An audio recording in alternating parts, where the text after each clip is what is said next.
Ketika kita berbicara tentang uang, seringkali yang terlintas di pikiran adalah angka, berapa yang kita miliki di rekening, berapa gaji bulanan, atau berapa besar investasi yang telah berkembang. Tapi, Morgan Housel memulai bab ini dengan sudut pandang yang berbeda. Uang, pada intinya, adalah tentang kebebasan. Bukan kebebasan dalam arti abstrak, tapi kebebasan yang bisa dirasakan setiap hari. Kebebasan untuk mengatakan tidak pada hal yang tidak kita sukai. Kebebasan untuk meninggalkan situasi yang membuat kita tertekan. Kebebasan untuk mengatur jadwal hidup sesuai nilai yang kita yakini. Bayangkan seseorang yang bangun tidur, bukan karena alarm berdering, tapi karena tubuhnya sudah cukup istirahat. Dia bekerja, bukan karena terpaksa, tapi karena pekerjaannya memberi makna. Dia bisa mengambil cuti kapanpun tanpa rasa bersalah. Itulah kebebasan sejati, dan ironisnya, banyak orang yang mengejar uang justru kehilangan kebebasan ini.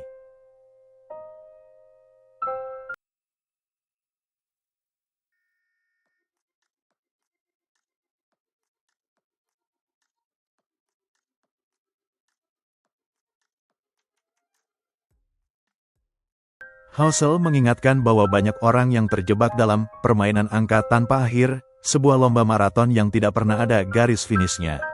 Mereka memulai dengan niat sederhana, ingin hidup lebih nyaman, punya tabungan yang aman, atau sekadar bebas dari kekhawatiran finansial. Namun, seiring waktu, angka-angka di rekening mereka berubah menjadi sebuah papan skor yang tak terlihat, dan setiap kenaikan saldo justru memicu rasa lapar yang lebih besar. Awalnya mungkin hanya ingin punya uang cukup untuk membayar cicilan rumah tanpa pusing. Setelah itu tercapai, muncul keinginan untuk membeli rumah yang lebih besar. Begitu rumah itu dimiliki, target bergeser menjadi memiliki rumah kedua sebagai investasi. Kemudian, bukan hanya rumah, tapi apartemen, ruko, atau villa di lokasi strategis. Begitu pula dengan bisnis, dari satu toko, ingin punya 2. Setelah 2, ingin 5. Setelah 5, ingin mendominasi pasar. Yang menarik, dan ironis, setiap pencapaian yang sebelumnya terlihat seperti puncak, justru berubah menjadi sekadar tangga baru untuk mendaki ke level berikutnya. Tidak ada rasa selesai. Tidak ada titik di mana mereka berhenti dan berkata, "Oke, cukup, saya puas." Bahkan, seringkali semakin besar pencapaian, semakin besar pula rasa cemas untuk mempertahankannya atau mengunggulinya. Housel menyebut fenomena ini seperti berada di atas treadmill raksasa. Anda terus berlari, energi terkuras, tapi pemandangan di sekitar tidak pernah benar-benar berubah.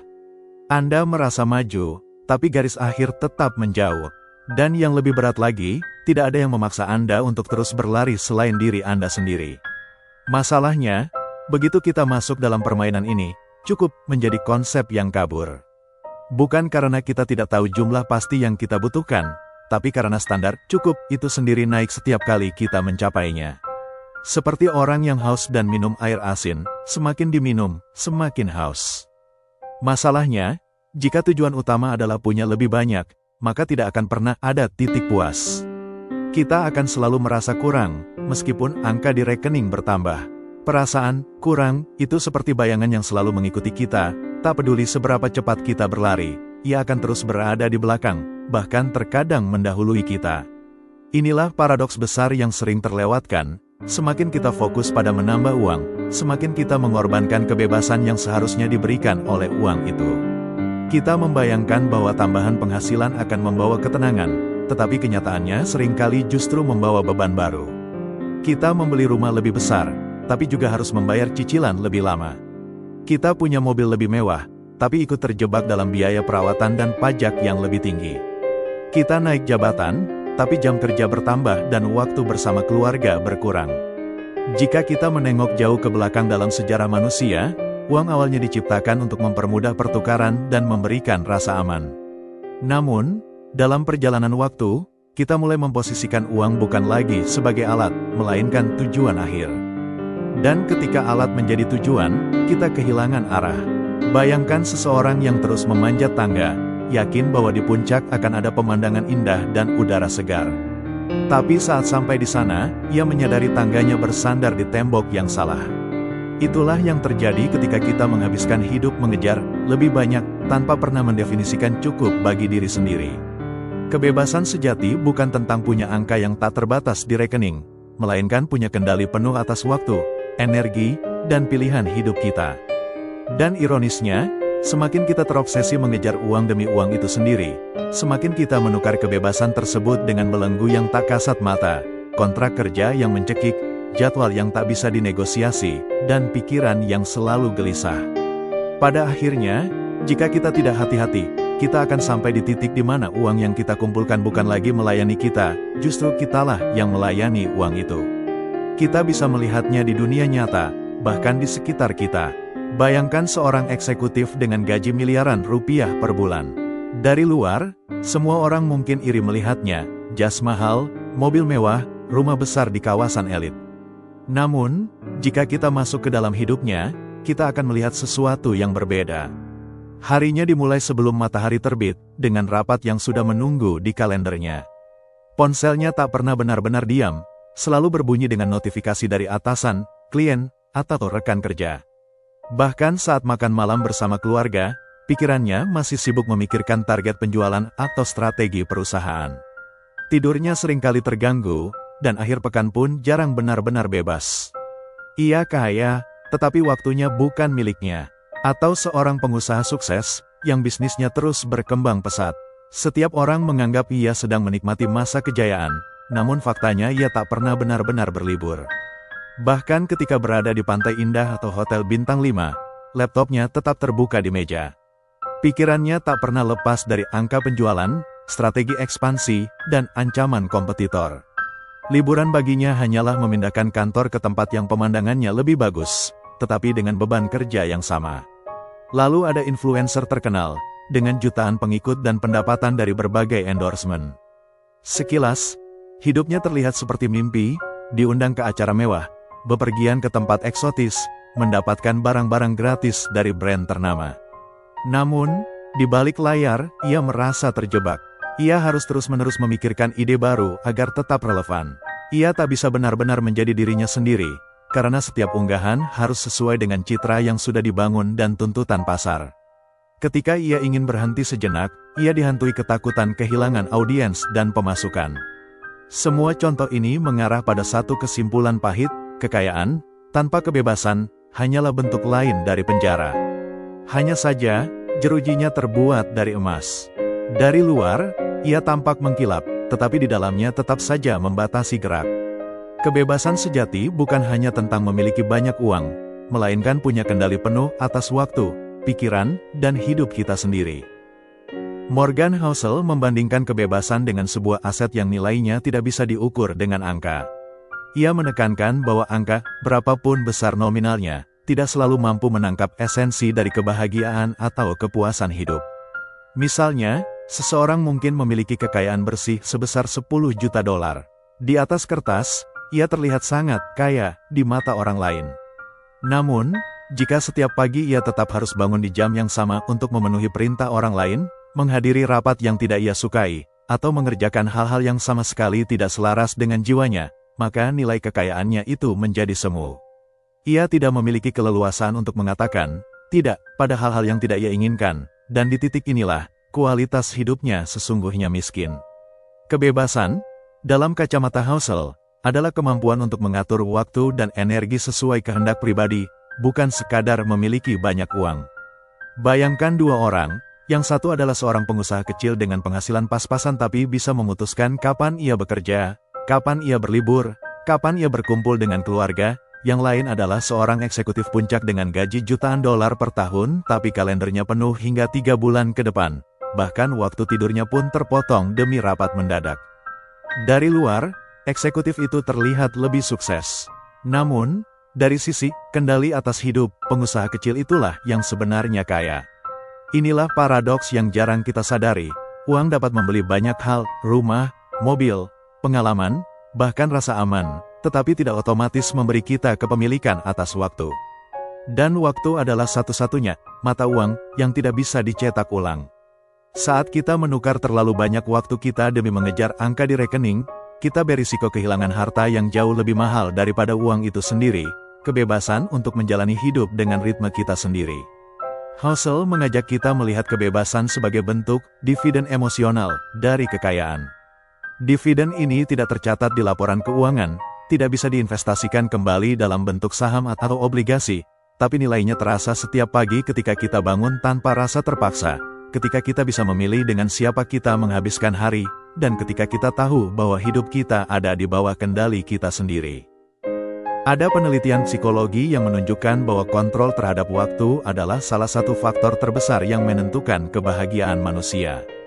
Bukan sekadar punya waktu luang, tetapi lebih pada perasaan bahwa kita sendiri yang memegang kemudi dalam mengatur kapan, bagaimana, dan untuk apa waktu itu digunakan. Bayangkan dua orang yang sama-sama memiliki penghasilan cukup. Orang pertama bekerja di lingkungan yang memberinya keleluasaan menentukan jam mulai kerja, kapan ia istirahat, dan bagaimana ia mengatur ritme harinya. Orang kedua, sebaliknya, berada di bawah aturan yang kaku, jam kerja panjang, tenggat ketat, dan setiap menit terasa diawasi. Secara pendapatan mungkin sama, bahkan orang kedua mungkin dibayar lebih tinggi. Tetapi jika kita melihat indikator kesejahteraan psikologis, orang pertama hampir selalu lebih bahagia. Mengapa? Karena ia memiliki agensi, kekuasaan untuk menentukan jalannya waktu sesuai nilai, tujuan, dan ritme hidupnya sendiri. Psikolog Daniel Kahneman dan Angus Deaton dari Princeton pernah meneliti hubungan antara pendapatan dan kebahagiaan. Mereka menemukan bahwa setelah melewati ambang batas tertentu, peningkatan pendapatan tidak lagi berbanding lurus dengan peningkatan kebahagiaan. Namun, faktor seperti kebebasan memilih aktivitas, kemampuan mengatakan tidak pada pekerjaan yang tak selaras, atau sekadar memutuskan kapan kita ingin istirahat, justru memberikan efek yang signifikan terhadap perasaan puas terhadap hidup. Ini menjelaskan mengapa banyak orang yang, ketika ditanya apa arti hidup enak, tidak menjawab dengan angka penghasilan, melainkan dengan frasa seperti, punya waktu untuk keluarga, bisa bekerja tanpa dikejar-kejar, atau bebas mengatur jadwal sendiri. Uang memang memberi akses, tetapi kebebasan mengatur waktu memberi rasa merdeka. Dan rasa merdeka ini, di tingkat psikologis, membentuk pondasi kebahagiaan yang jauh lebih stabil dibanding sensasi senang yang datang dari pembelian materi.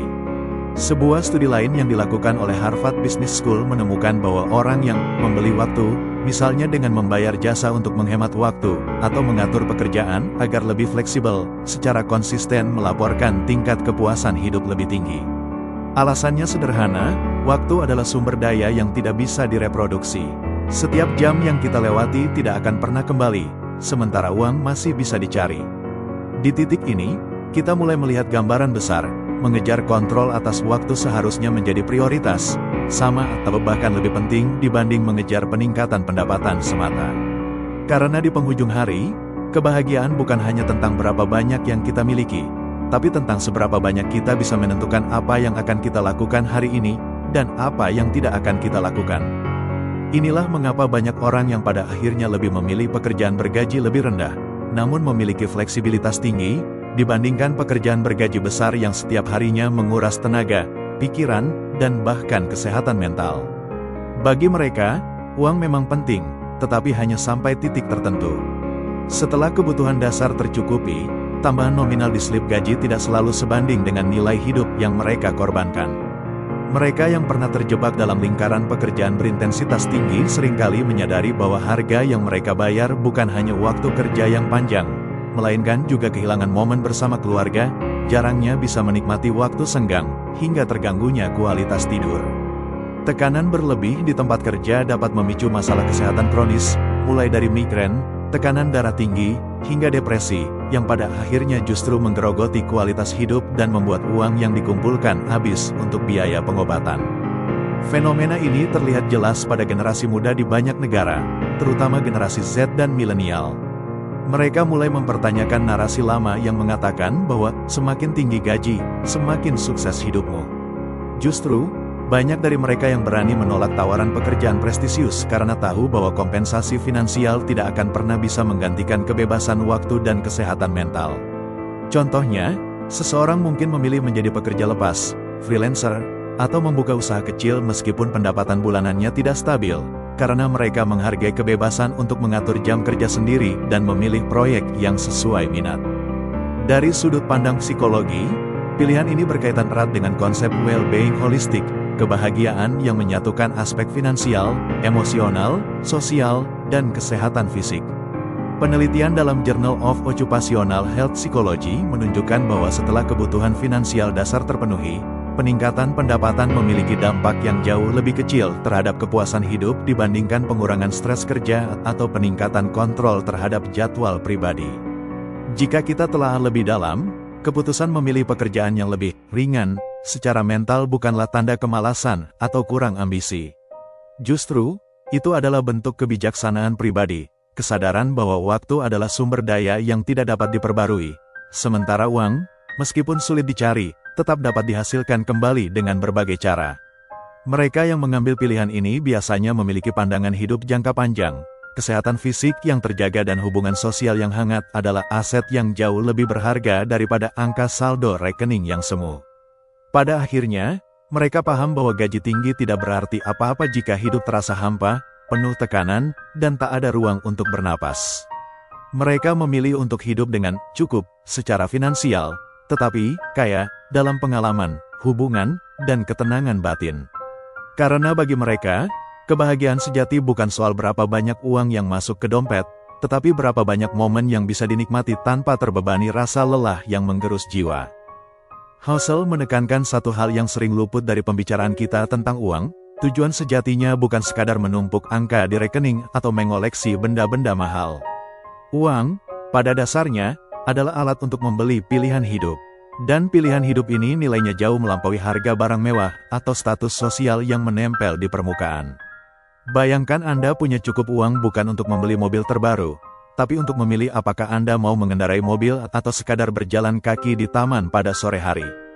Uang yang bijak digunakan bisa memberi Anda pilihan untuk bekerja dari mana saja, entah itu dari kafe kecil di sudut kota yang wangi kopinya menenangkan, dari rumah sendiri sambil mendengarkan suara hujan, atau dari desa terpencil di pegunungan dengan udara segar yang belum terkontaminasi polusi. Pilihan hidup ini juga berarti Anda bisa menghabiskan waktu lebih banyak bersama orang-orang yang benar-benar penting. Bukan sekadar bertemu sepulang kerja dalam keadaan lelah, tetapi benar-benar hadir, menemani anak tumbuh, mendengarkan cerita pasangan, atau bahkan menghabiskan pagi bersama orang tua sambil menyeruput teh hangat. Lebih dari itu, uang dapat memberi kebebasan untuk mengejar passion atau panggilan hati, meski aktivitas itu mungkin tidak menghasilkan uang besar. Mungkin Anda ingin melukis, menulis buku, membuat film dokumenter, atau membangun komunitas sosial di kampung halaman. Tanpa tekanan finansial yang menjerat, Anda punya keleluasan untuk memilih jalan tersebut tanpa dihantui rasa takut akan bagaimana nanti membayar tagihan bulan depan. Dan disinilah letak ironi yang sering terjadi. Banyak orang berjuang mati-matian mengejar uang, tapi ketika sudah memilikinya, mereka tetap menggunakannya untuk membeli hal-hal yang justru mengikat kembali kebebasan mereka, cicilan panjang, gaya hidup yang memaksa bekerja berlebihan, atau gengsi yang membuat mereka tak pernah berhenti membandingkan diri. Padahal, jika dipahami dengan benar, uang seharusnya menjadi kunci pembuka gerbang pilihan hidup, bukan rantai yang menahan kita. Housel seolah ingin mengingatkan, memiliki lebih banyak pilihan dalam hidup, di mana, kapan, dan bagaimana Anda menghabiskan waktu, adalah salah satu bentuk kemewahan yang paling jarang disadari. Dan kemewahan ini, sekali dirasakan, jauh lebih memuaskan daripada apapun yang bisa dibeli di pusat perbelanjaan termewah sekalipun. Ada orang yang merasa miskin, meski punya rumah besar, mobil mewah, dan rekening bank yang tampaknya tak pernah kosong. Dari luar, hidup mereka terlihat sempurna, papan nama perusahaan di depan kantor, liburan ke luar negeri setiap tahun, dan jam tangan mahal yang berkilau di pergelangan tangan. Tapi, di balik semua itu, setiap harinya mereka bangun dengan rasa enggan. Kalender mereka penuh dengan janji temu, rapat yang memakan waktu berjam-jam, dan proyek-proyek yang menguras tenaga, bukan karena mereka ingin, tetapi karena mereka harus. Setiap sen yang masuk seolah dibayar dengan potongan besar dari jiwa mereka. Mereka terjebak dalam rutinitas yang mengatur hampir setiap detik kehidupan, hingga lupa rasanya duduk santai tanpa memikirkan apa-apa. Ironisnya, meski semua simbol kekayaan ada di tangan, mereka merasa miskin, miskin waktu, miskin kebebasan, miskin makna. Sebaliknya, ada orang yang secara finansial mungkin terlihat sederhana. Mereka tinggal di rumah yang ukurannya pas, bukan istana megah. Kendaraannya biasa saja, mungkin sepeda motor atau mobil tua yang setia menemani bertahun-tahun. Tetapi, hidup mereka punya sesuatu yang mahal dan langka, waktu untuk melakukan hal-hal yang mereka cintai. Mereka bisa bangun tanpa alarm, menghirup aroma kopi hangat sambil membaca buku favorit, atau berjalan di taman bersama orang yang mereka sayangi. Mereka bekerja bukan untuk bertahan hidup saja, tetapi juga untuk menghidupi mimpi-mimpi kecil mereka. Uang yang mereka punya mungkin tak sebesar orang yang bekerja di gedung pencakar langit, tapi mereka punya rasa cukup yang membuat hati tenang. Setiap detik terasa milik mereka, bukan milik bos, investor, atau target yang tak pernah selesai. Kebahagiaan sejati seringkali tidak datang dari jumlah nol di rekening bank, melainkan dari kemampuan memilih bagaimana kita menghabiskan waktu. Orang yang punya kebebasan untuk berkata, ya, pada hal-hal yang membuat hati mereka berbunga, dan tidak pada hal-hal yang menguras energi tanpa alasan yang berarti, mereka itulah yang sebenarnya kaya. Dan mungkin, di tengah hiruk-pikuk dunia yang terus mengejar lebih, kekayaan terbesar yang bisa kita miliki adalah kesadaran bahwa cukup itu sudah luar biasa.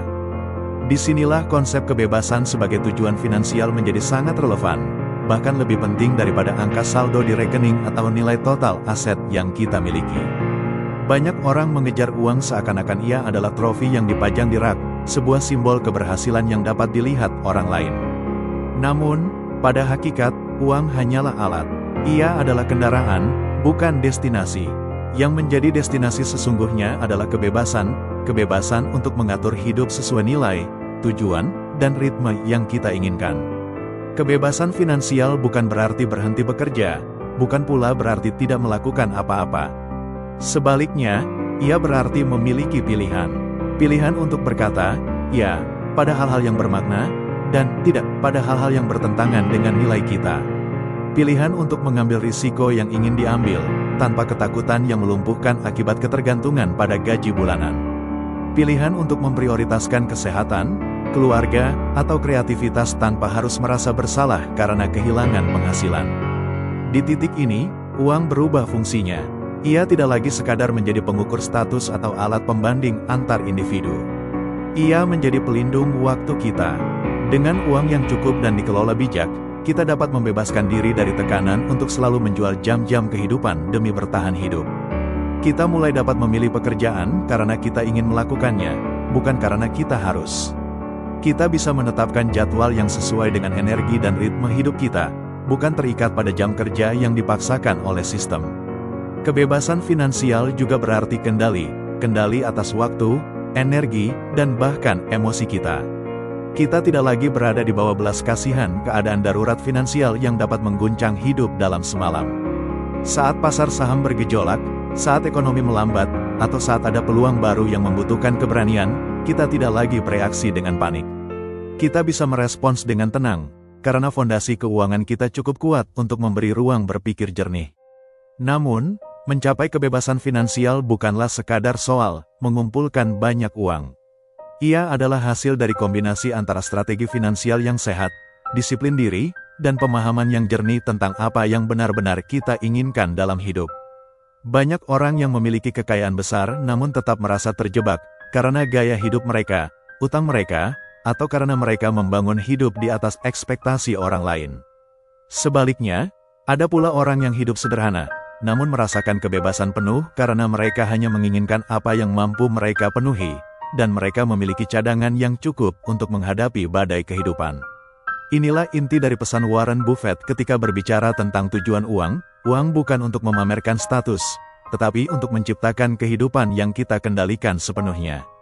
Kendali ini tidak hanya tentang mengatur pengeluaran atau menentukan investasi, tetapi juga tentang menentukan arah hidup.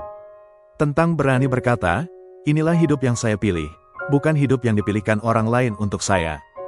Salah satu jebakan psikologis yang dibahas oleh Housel, dan yang seringkali terjadi tanpa kita sadari, adalah keinginan untuk mengejar status sosial. Ini bukan sekadar tentang memiliki barang yang bagus atau fasilitas yang nyaman, melainkan tentang dorongan batin untuk terlihat berhasil di mata orang lain. Dalam banyak kasus, orang membeli barang mewah, mulai dari mobil sport, jam tangan edisi terbatas, hingga tas bermerek, bukan karena benar-benar membutuhkannya atau karena kualitas barang tersebut sebanding dengan harganya, tetapi karena simbol-simbol itu dianggap sebagai tanda kesuksesan yang diakui secara sosial. Masalahnya, begitu seseorang mulai bermain di arena status ini, aturan mainnya hampir tidak pernah memihak. Begitu satu barang mewah sudah dimiliki, muncul dorongan untuk mendapatkan yang lebih baru, lebih eksklusif, atau lebih mahal. Sebuah mobil kelas menengah yang dulu terasa mewah, perlahan menjadi standar yang membosankan begitu teman-teman atau rekan kerja membeli mobil yang lebih mahal. Jam tangan yang dulu membuat pemiliknya bangga, mulai terasa biasa saja ketika ada orang lain yang memakai model terbaru dengan harga 2 kali lipat. Dari sinilah lahir fenomena yang sering disebut sebagai rat race, perlombaan tanpa garis akhir. Orang terus bekerja lebih keras, mengambil lebih banyak tanggung jawab, bahkan mengorbankan waktu dengan keluarga, hanya untuk membiayai gaya hidup yang semakin mahal. Ironisnya, meski pendapatan meningkat, rasa puas justru sering menurun, karena tolak ukur kesuksesan bergeser dari cukup menjadi harus lebih dari orang lain. Psikologi di balik perilaku ini sangat kuat. Kita adalah makhluk sosial yang otaknya berevolusi di lingkungan di mana status menentukan peluang bertahan hidup. Di zaman prasejarah, menjadi individu dengan status tinggi bisa berarti mendapatkan makanan lebih dulu atau memiliki perlindungan lebih baik dari kelompok. Masalahnya, di era modern, status jarang berkaitan langsung dengan kelangsungan hidup, tetapi otak kita tetap bereaksi seolah-olah itu masalah hidup dan mati. Husserl mengingatkan bahwa mengejar status melalui konsumsi seringkali mengorbankan hal yang justru lebih bernilai, kebebasan. Kita mungkin punya rumah besar, tetapi harus terikat dengan cicilan 20 tahun. Kita mungkin punya mobil mahal, tetapi harus menghabiskan akhir pekan untuk bekerja lembur demi membayar kreditnya. Kita mungkin terlihat sukses di media sosial, tetapi merasa terjebak dalam pekerjaan yang menguras tenaga hanya untuk menjaga citra itu tetap hidup. Pada akhirnya, status adalah permainan tanpa ujung. Selalu akan ada orang yang lebih kaya, lebih populer, atau lebih berkelas dari kita. Jika kebahagiaan kita sepenuhnya ditambatkan pada posisi kita di tangga status, maka kita akan terus hidup dalam kecemasan, takut tergeser, dan kehilangan rasa cukup. Kebijaksanaan yang diajarkan Husserl adalah menyadari bahwa permainan ini tidak pernah dimenangkan melalui konsumsi, tetapi melalui kesadaran akan apa yang benar-benar penting, kebebasan memilih bagaimana kita menghabiskan waktu, dan kedamaian batin yang tidak bisa dibeli. Dan yang lebih ironis, status sosial adalah sesuatu yang kita tidak pernah bisa kendalikan sepenuhnya, sekeras apapun kita berusaha. Dunia ini seperti panggung yang terus memunculkan aktor baru dengan kostum yang lebih megah, dialog yang lebih memukau, dan sorotan lampu yang lebih terang. Selalu akan ada orang yang tampaknya lebih kaya, lebih terkenal, atau lebih sukses dari kita. Bahkan ketika kita mencapai titik yang kita kira puncak, tiba-tiba kita sadar, di kejauhan ada puncak lain yang lebih tinggi, dan seseorang sudah berdiri di sana, melambaikan tangan, seolah berkata, "Selamat datang, tapi kamu masih di bawah." Jika kita menggantungkan harga diri sepenuhnya pada status ini, yang berubah-ubah dan rapuh, hidup kita akan menjadi lomba tanpa garis akhir. Kita akan terus merasa kalah, bahkan di saat kita sedang menang. Ironisnya, pencapaian yang seharusnya memberi kebahagiaan malah terasa seperti beban, karena kita sibuk membandingkan di mana posisi kita, dibandingkan apa yang sudah kita capai. Bayangkan seseorang yang sudah bekerja keras puluhan tahun, membangun reputasi dan kekayaan. Namun, begitu melihat media sosial dan menemukan ada orang lain yang lebih muda, lebih kaya, dan lebih populer, semua rasa bangga itu runtuh dalam hitungan detik. Itulah jebakan status, ia membuat kita buta terhadap perjalanan kita sendiri, dan memaksa kita hidup dengan penggaris orang lain. Pada akhirnya, status sosial adalah seperti bayangan, ia akan selalu berubah bentuk tergantung dari arah cahaya. Mengejarnya hanya akan membuat kita kelelahan, dan bahkan saat kita berhasil menangkapnya, kita sadar itu bukan sesuatu yang bisa kita genggam.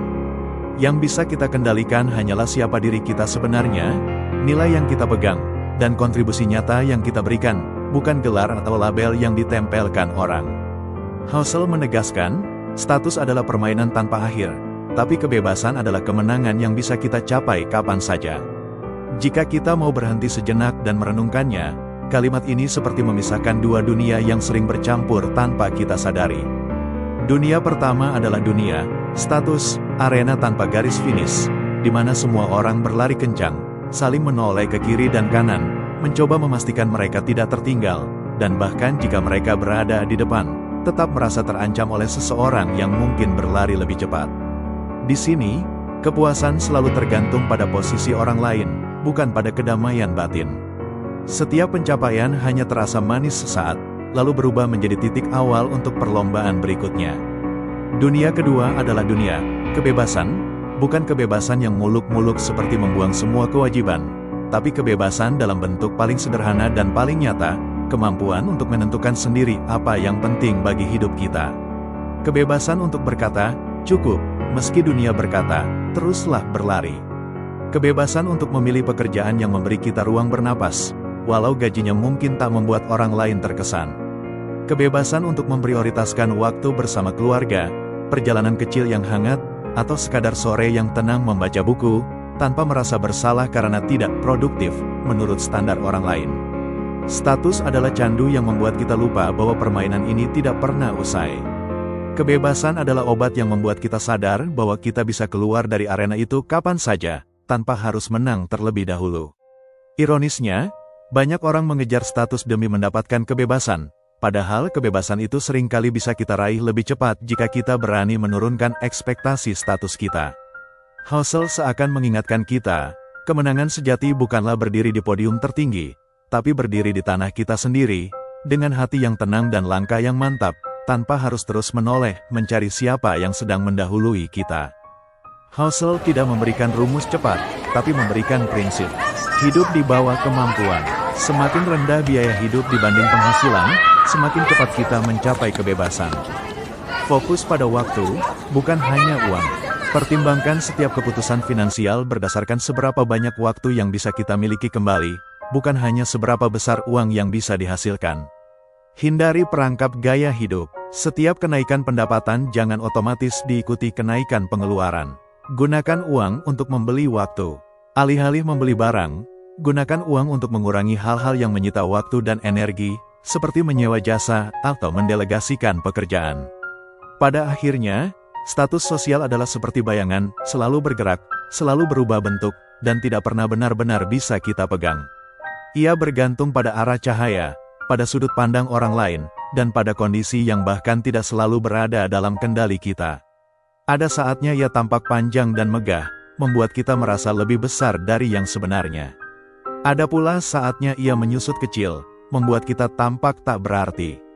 Dan jika kita terlalu sibuk mengejarnya, kita akan menyadari bahwa langkah kita hanya semakin menjauh dari arah yang seharusnya kita tuju. Bahkan ketika kita merasa berhasil menangkapnya, dengan pencapaian yang diakui banyak orang, gelar yang terdengar prestisius, atau gaya hidup yang tampak ideal, kita segera sadar bahwa semua itu bukan sesuatu yang dapat kita genggam erat. Status adalah kesan, bukan esensi. Ia seperti kabut, indah dari jauh, tetapi lenyap saat kita mencoba meraihnya.